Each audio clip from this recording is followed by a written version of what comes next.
자, 네, 여러분, 안녕하십니까? 네, 반갑습니다. 저는 이만철이라고 합니다. 자, 여러분들이 이제 우리 전기를 처음 이렇게 접근하고자 하시는 분들이 처음에 어렵게 생각하는 부분이 어디죠? 물론, 전기는 어렵다. 전기는 악명 높은 자격증이다. 뭐 이렇게 이제 하면서, 수학적인 부분이 저는 안 돼서, 어려울 것 같아. 네. 여러분들 수학적인 개념을 어려울 필요는 없는 것 같아요. 기본적으로 자격증 시험에서 필요한 것들 몇 가지를 여러분들이 알아두시면 뭐 자격증 취득하는 길이 그게 멀진 않다는 얘기입니다. 가장 기초적인 수학적인 부분을 같이 한번 보실 텐데요. 몇 번이고 한번 같이 보실까요? 네. 여러분이 이제 그리스 문자라고 써 있는 부분은 어떠한 각이라든가 어떠한 효율이라든가 어떠한 내용을 나타낼 때 기호로 쓰는 그런 문자거든요. 그런 문자 정도만 우리가 훑어보고 가도록 하겠습니다. 주로 기호로는 주로 그리스 문자를 씁니다. 그리스 문자로 A같이 생겼죠? 우리 알파벳 A같이 생겼지 않습니까? 이것은 알파라고 있습니다. 그래서 뭐 알파, 우리 수업하면서 우리 강사님들이 알파, 저 알파는 뭐지? 기호로 나타낸다. 또 베타, 이런 베타 또는 이런 감마 또는 델타, 입실론, 엡실론 이런 것들을 기호입니다. 어떤 수식을 나타낼 때 기호는 기본적으로 알아둬야 됩니다. 지타, 에타 이런 건 중요합니다. 이런 에타 같은 경우 굉장히 여러분들이 이제 효율할 때 우리 전기는 효율이라는 게 중요하거든요. 효율 에타는 뭐 입력분해, 출력 이런 식으로 이렇게 나타내거든요. 얼마를 집어넣어서 출력이 나와야 됩니다. 입력분의 출력. 그래서 만약에 이제 이런 것을 퍼센테이지로 나타내려면 100을 곱해서 이제 이런 식으로 나타낼 때 쓰는 것입니다. 효율이라는 말을 안 쓰거든요. 효율이라는 말을 안 쓰고 에타는 하면 저 효율식이구나 이렇게 알아야 됩니다. 각세타는 하거든요. 각. 여러분들 우리 이제 각도 있지 않습니까? 이 각도는 세타는 각 30도다 이렇게 표현할 때가 있거든요. 그래서 각 세타, 각이 몇 도냐? 30도다 이런 표현할 때 이런 걸 쓴다는 것입니다. 그 다음에 요타, 이런 것은 별로 쓰진 않는데 어쨌든 이런 게 있고 카파 이런 것도 많이 사용하는 기호더라. 이렇게 우선 이 이름 정도를 알아두셔야 돼요. 여러분들은 이름 정도를 기억을 해 두셔라.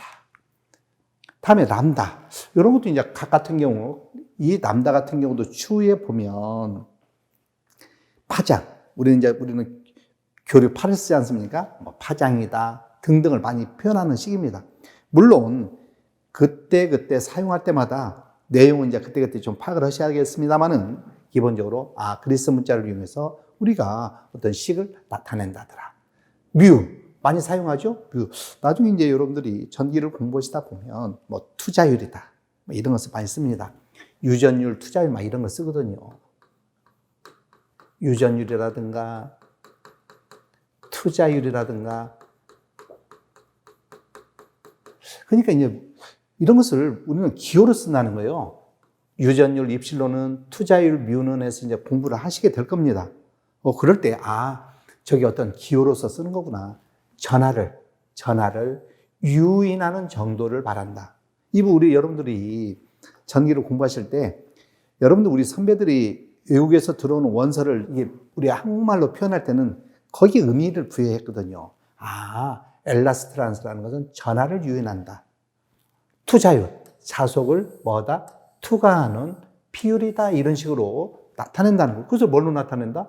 뮤라고 나타낸다. 유전율은 입실로 이런 기호 정도를 알아두시는 것입니다.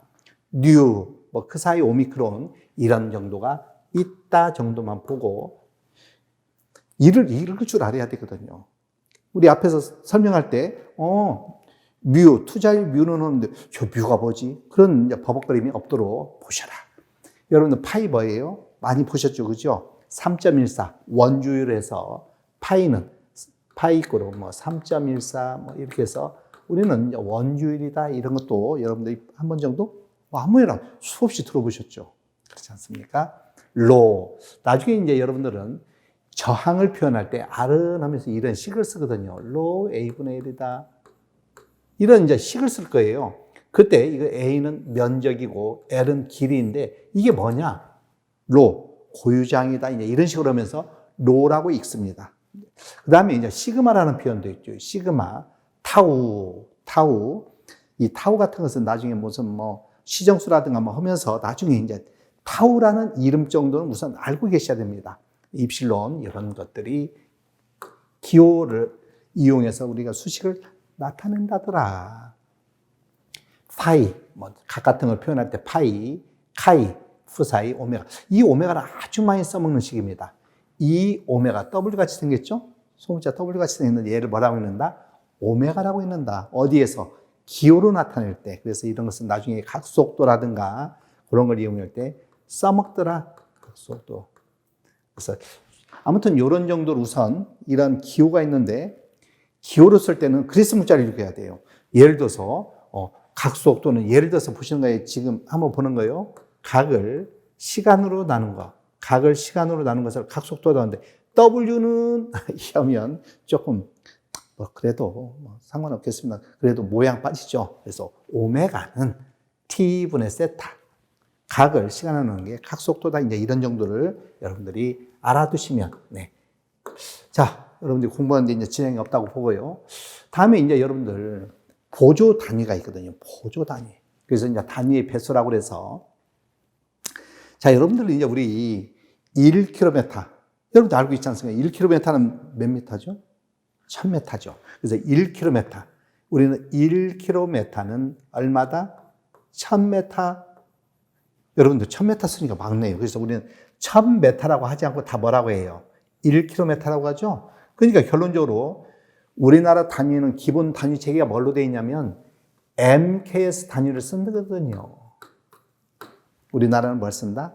단위 체계가 MKS 단위 체계다. 이 M은 길이 메타를 이용하는 길이 메타다. 그 다음에 K는 길이 M, 메타, 킬로그램, 무게죠.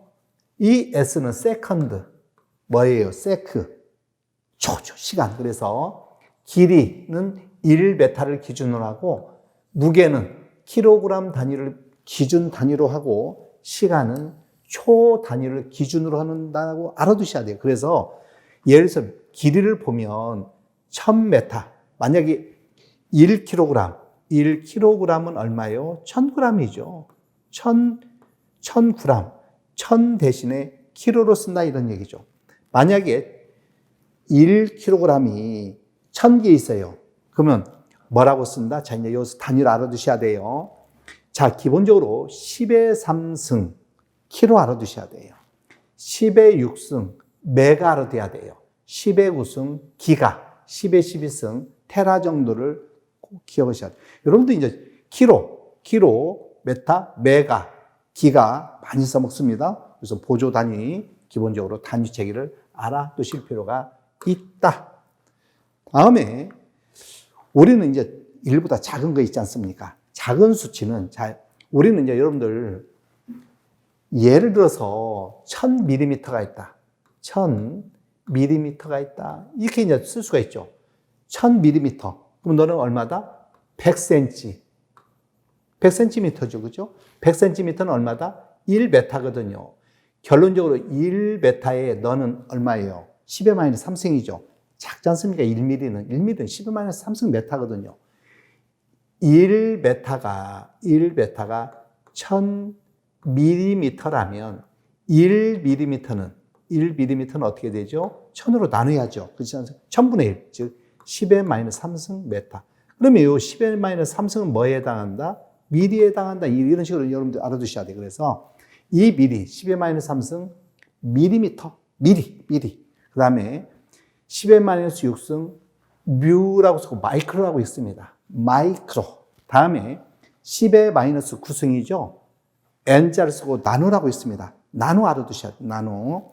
10의 마이너스 12승 피코. 이 단위를 꼭 알아두실 필요가 있습니다. 많이 써먹으니까 기억을 해 두시죠. 자, 이런 정도로 우선 보조 단위로 알아두셔라. 그런 얘기입니다.